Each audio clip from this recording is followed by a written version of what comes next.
हमारे ऑफिस में आज तक इतना गंदा इंसिडेंट हुआ ही नहीं है। कौन सा गंदा इंसिडेंट है आपके हिसाब से? सर यही जो एंटर करते ही अपने सगे संबंधियों का भला करने लग गए। लिसन, आप लोगों के खिलाफ भी बहुत सी कंप्लेंट्स हैं। अगर वो प्रूफ हो गई तो फिर आपको कौन बचाएगा? आप लोगों के खिलाफ भी कदम उठाऊंगा। Okay, you may go. Rohit, रुको आप जरा, बैठो। सर मैं you can go. Thank you. Rohit, tell me one thing, Aahana सहन का कामकाज कैसा है? बहुत अच्छा है सर, एक्स्ट्राऑर्डिनरी अच्छा है सर। और मुझे लगता है कि ऐसी लड़कियां टिक नहीं पाएंगी, मौका मिलता है कहीं और चले जाएंगी। Tell me one thing Rohit, जो आहाना ने लॉजिक दिया, क्या तुम्हें भी लगता है कि सचमुच यही वजह थी बात छुपाने की? हाँ सर, मुझे नहीं लगता कि ये सब इन्होंने अपने फायदे के लिए किया होगा, पर फिर भी कहता हूं सर कि आप सब देख सुन के फैसला लीजिए। मैं आपके ऊपर छोड़ता हूं ये फैसला सर।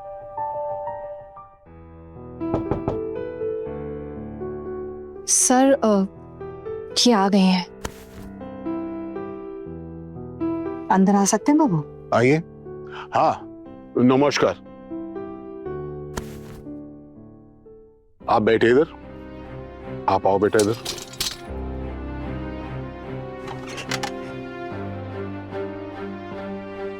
आप लोगों का ज्यादा समय मैं बर्बाद नहीं करूंगा। बस मुझे यह जानना है कि जिस प्रोजेक्ट की हम बात कर रहे हैं उसकी खबर आपको किसने दी? मेरी बहू आना नहीं दी थी। इसी ने कहा अच्छा मौका है तो एक बार आप भी कोशिश करके देख लो। हम तो काम करते ही हैं बाबू। आना ने कहा था कि अगर काम बढ़ाना है तो एक बार ऑफिस में दरखास्त करके देख लो। क्या आप जानती हैं कि आपकी बहू ने किसी को नहीं बताया ऑफिस में कि आप उसकी सास लगती हैं? वो तो मैं नहीं बता पाऊंगी, लेकिन इस बात का अंदाजा तो था कि उसने शायद किसी को नहीं बताया होगा, क्योंकि इसने दूसरे कर्मचारियों के सामने कभी नहीं बताया कि ये हमारे घर की छोटी बहू है। उसी से हमें लग गया था। आपको क्या लगता है, ये सही है या फिर गलत है? अब हमको क्या लगता है ये कहाँ मायने रखता है बाबू, और इससे फर्क भी क्या पड़ जाएगा। बस एक बात आपसे कहना चाहूंगी कि हमारी आहाना जो है ना, वो कभी कोई गलत काम नहीं करेगी और करने भी नहीं देगी। अगर इसने यहाँ किसी को कुछ नहीं बताया, इसका यही मतलब है कि इसने किसी को बताना जरूरी नहीं समझा, इसीलिए नहीं बताया। देखिए बड़े बाबू, अब इस बुढ़ापे में, इस उम्र में आके मैंने कुछ अपना काम शुरू किया है। मैं अपनी बहुओं को, अपनी बेटी को स्वनिर्भर बनाना चाह रही हूँ। और फिर आप लोग अपनी योजनाओं के मुताबिक सच में महिलाओं को घर से बाहर निकालकर स्वनिर्भर बनाना चाहते हैं, तो हम बिल्कुल वैसा ही काम कर रहे हैं। फिर किसी ने क्या कहा, किसी ने क्या नहीं कहा, ये कहाँ मायने रखता है। काम तो काम होता है ना बाबू, कोई भी हो। मायने तो ये रखता है कि हम काम करने के काबिल है या नहीं, हम किसके पहचान वाले हैं ये तो मायने नहीं रखता है ना सर। जुर्म तो तब होता ना जब उस पहचान की वजह से हम अपने मौके का दुरुपयोग करते। पर आहाना ने तो ऐसा कुछ भी नहीं किया है, बल्कि आहाना ने बिल्कुल निष्पक्ष रहकर सब कुछ किया है। हाँ, एक एक्स्ट्रा खुशी ये थी कि हमारा काम हो गया है। ऐसा इसलिए क्योंकि आहाना ने हमारी स्ट्रगल, हमारी लड़ाई देखी है। अभी इस उम्र में मेरी माँ ने फिर से अपनी जिंदगी शुरू की और वो सफलता से आगे भी बढ़ रही है। आहाना के लिए ये बहुत बड़ी प्रेरणा है। हमें तो नहीं लगता कि आहाना ने कुछ भी गलत किया है,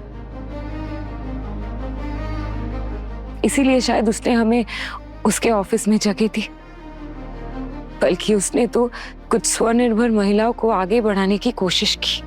आप ये भी कह सकते हैं कि हम इसकी गलती तो क्या ही मानेंगे, लेकिन एक बात बता दें बाबू आपको, आज अगर आप हमें काम ना भी देना तो हमें कोई दिक्कत नहीं है। काम की हमें बिल्कुल भी कमी नहीं है। हमें तो कई जगह से फोन भी आ रहे हैं, सिर्फ काम और ऑर्डर के लिए नहीं, बल्कि हमें सम्मानित करने के लिए भी।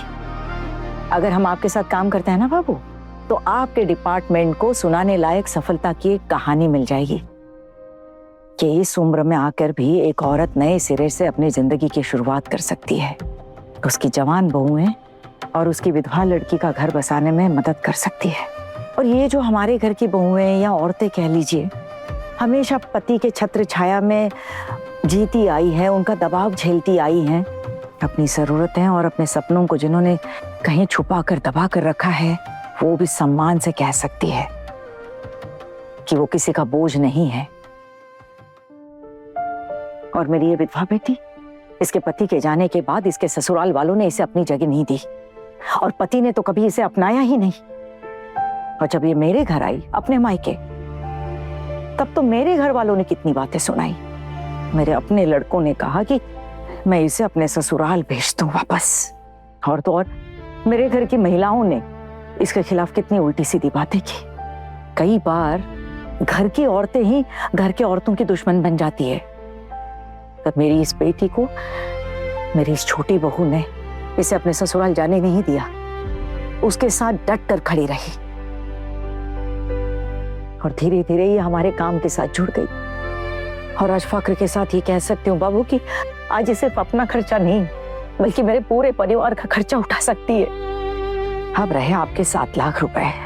अब इस सरकारी योजना के तहत अगर आप हमारी मदद करें ना करें, हमें कोई फर्क नहीं पड़ता। मुझे तो यही लगता है कि आना जहां भी जाती है, उस जगह को 100% सुधारने की कोशिश करती है। वो अपने काम के साथ साथ आपके डिपार्टमेंट को भी सुधारना चाहती है, और साथ ही साथ हमारे घर को भी। आपको पता है, जब हमने काम शुरू किया था ना, तब ये खुद मूर्तियों का झोला उठाकर गली गली घूमकर मूर्तियां बेचा करती थी हमारे लिए। अब सफलता एक दिन में तो नहीं मिलती है बाबू। कोशिश, काबिलियत, सब्र, तीनों की जरूरत होती है।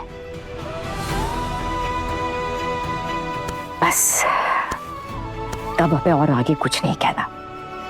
अगर आपको लगता है कि हम इस रकम के योग्य नहीं हैं, तो हमें कुछ नहीं चाहिए। अगर आपको ये भी लगता है ना कि आप आना को इस नौकरी से निकाल देंगे, तो भी हमें कोई समस्या नहीं, क्योंकि आना की सासू माँ अब भी जिंदा है। आना की सासू माँ सिर्फ उसकी सासू माँ नहीं, उसकी दोस्त, उसकी सहयोगी भी है। आना इतनी काबिल लड़की है कि आपका ये ऑफिस छोड़ अगर वो हमारे साथ हमारे काम में लग जाए, तो इससे हमारा ही फायदा होगा। यकीन के साथ कह सकते हो कि हमारा काम आसमान की बुलंदियों को छू जाएगा। क्या पता तब हमारा सम्मान करने के लिए आप हमारे लिए कोई अनुष्ठान ही रख लें। बाकी आपका फैसला, आप जो सही समझे आप करिए। बस हमें खबर कर दीजिए, आपका जो भी फैसला होगा हमें मंजूर होगा।